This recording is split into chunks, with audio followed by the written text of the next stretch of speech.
It's one of the great landmarks of history. The Parthenon in Athens, constructed in the 5th century BC, still stands as the symbol of the cultural and political heights reached by the classical world.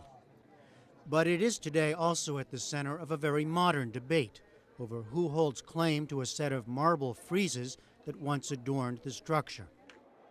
Making up more than half of the original artwork, the disputed sculptures have been part of the collection of the British Museum in London for nearly 200 years. Depicting warriors, horses, gods, and mythical creatures, they're known as the Elgin Marbles, named for Thomas Bruce, the Earl of Elgin, who in 1801, as the British ambassador to the Ottoman Empire, which then ruled Greece, had the friezes cut from the Parthenon and shipped back to England. But to contemporary Greeks, they're known as the Parthenon Marbles. And in a dramatic move in its long fight to reclaim the sculptures, the Greek government set about to build the new Acropolis Museum as a hoped-for permanent home that would reunite the fragments today divided between London and Athens. That museum has just opened, for now displaying its original pieces alongside replicas of those housed in the British Museum.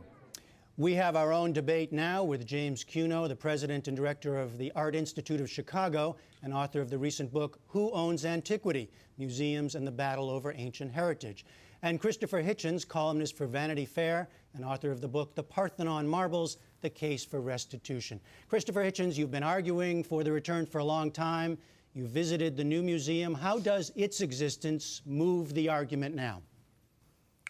Well, of the many arguments picked up and discarded down the years by the British government for holding on to approximately one half, of a piece of sculpture that's carved as a single unity, one argument has been the Greeks don't have anywhere proper to put them, even if we did give them back. With the opening of the museum, two things have happened. One is there is a place, very fine, well-designed, clean, well-lighted space for them.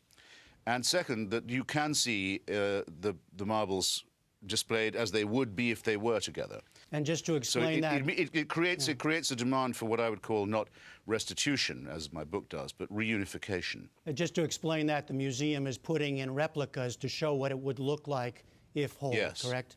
So, and the relevant floor, I won't go on too long, but the relevant floor is exactly aligned with the Parthenon that's on the hill just above, which you can see from the gallery, and the frieze, the pediment and the metapiece, the panels, are all arranged as they would be if you could see them all together. So it creates in any visitor, I think, a great hunger to see what the real thing would look like. So James Cuno, what is the argument for keeping it in the British Museum at this point?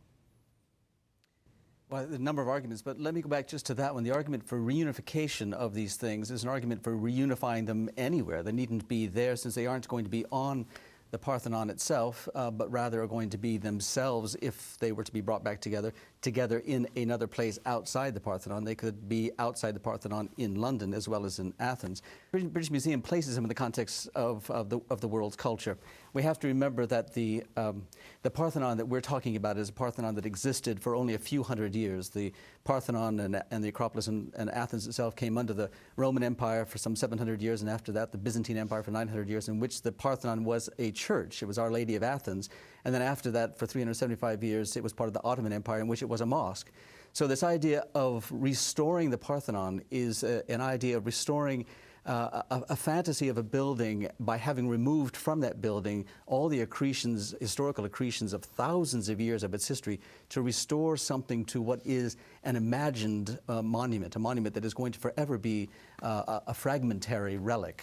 Go ahead, Mr. Hitchens. I know you want to come back there. Apparently the fact that it would be in Athens, in no, a museum but that doesn't mean that they have to be in Athens to be of the reunified. Acropolis, is nothing to do that. It's the light, the space, the air of Greece is, according to you, completely irrelevant. That's the first point I'd like to make. Second, it's lovely romantic. Secondly, we're not talking about rebuilding the Parthenon. I'm sorry if you came here under that misapprehension. We're talking about the reunification of the sculpture of the Parthenon that was carved as a narrative in stone that makes no sense to keep in two separate pieces at opposite ends of the European Union. Mr. Cuno, you're making a case for the encyclopedic so-called or universal museum as pulling a lot of things together and giving us one place to go see them. Why is that a good as opposed to returning them to the place, their original home, and as Mr. Hitchens says, one aesthetic whole?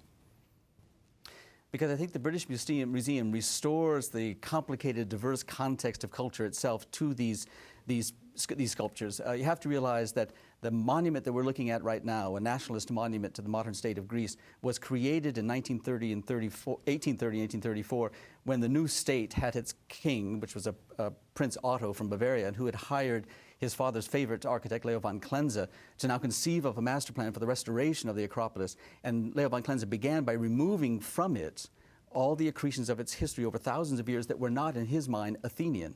So it is a destruction of an historical monument that we're looking at. This is not a restoration of a monument. This is a restoration of an imagined a monument that is a monument not to Athens or not to some democratic ideal, but rather to the nationalist ambitions of a modern nation state.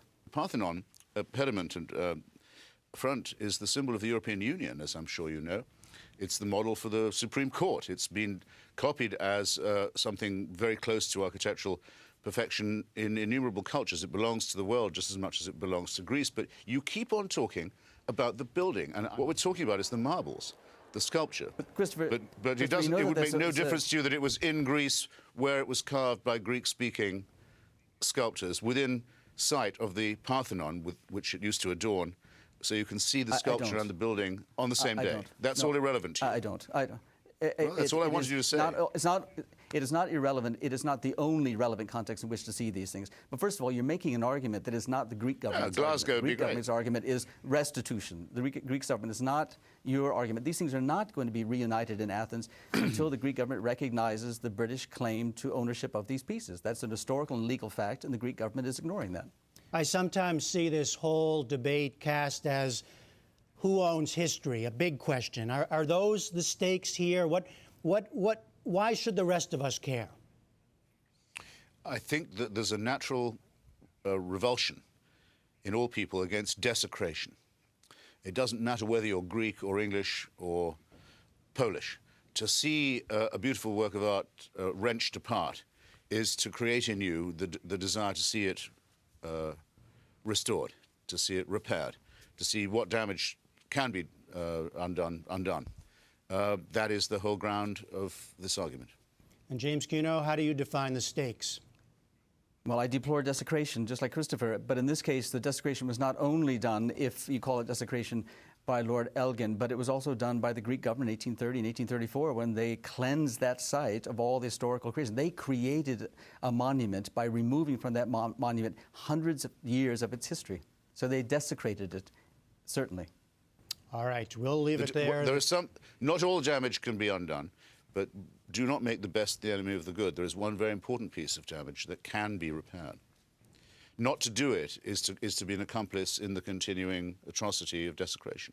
All right, debate will continue. Thank you both very much. James Cuno and Christopher Hitchens, thanks. Pleasure. Thank you.